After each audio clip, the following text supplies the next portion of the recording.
In this video, I'm going to take you through the basics on matrices in TI-84, which includes how to enter matrices and how to do some basic operations.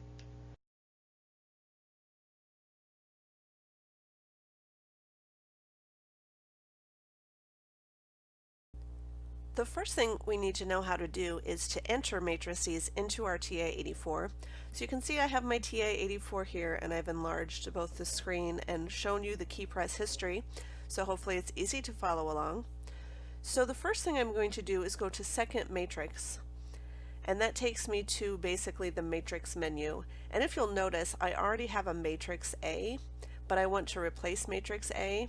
So I can, and this would be the method that I would use if I had a lot of matrices to get rid of, but it's a good strategy to know how to do.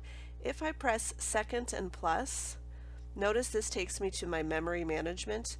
If I click on 2, then I can choose 5, which is matrix, and I can then press delete, and now there is no longer a matrix A.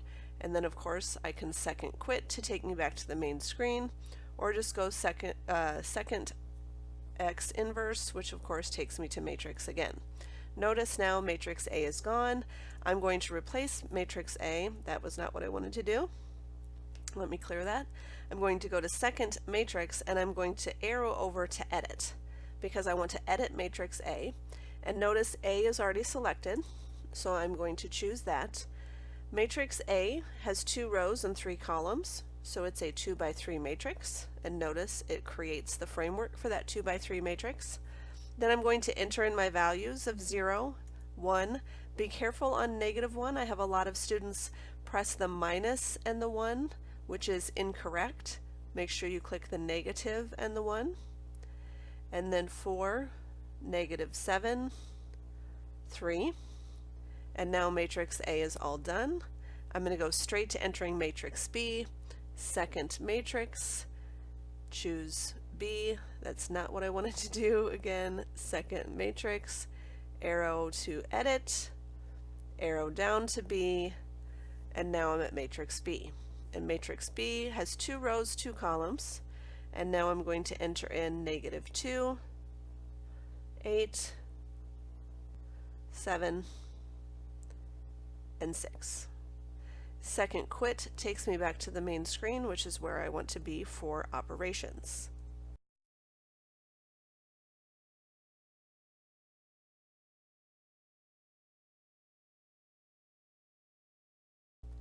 If you've watched the last video, then you know that we already went through these 6 operations together by hand. So now I just want to use the TI-84 to verify my results. So really I'm just going to be using, and I'm going to clear out my key press history. What I'm going to be using is the matrices that I just entered. So I'm going to go to second matrix, and notice the first one is A minus B. So I'm going to just press enter on A, and then I'm going to choose subtraction, and then second matrix to give me B.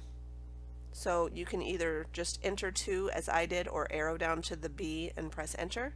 And notice I have A minus B, and we already did this by hand and said that this wasn't going to work because the dimensions of those matrices are not the same. And notice our TI-84 does agree with us that we do not have the same dimensions, and therefore this is not something we can do. So I'm going to quit. The next one is A times B, which again is not going to be possible, but if I press second enter, this is a nice little trick, it brings up whatever I just entered. So I'm going to go just arrow over and delete that minus sign because it's easier than going into the matrix menu twice. And notice again it's telling me that this is not possible, which I already knew. So now I want B times A, so I'm going to go to second matrix B times second matrix A. This one should work, and notice it gives us the same answer that we found when we figured this out by hand on the last video. So now let's look at our A squareds and B squareds. Second matrix A and squared, not possible. Remember, that's because A is a 2 by 3 matrix, and therefore we cannot square it. So I'm going to quit. However, b squared did result in a solution, and notice that solution in our calculator gives us the same result as we found by hand.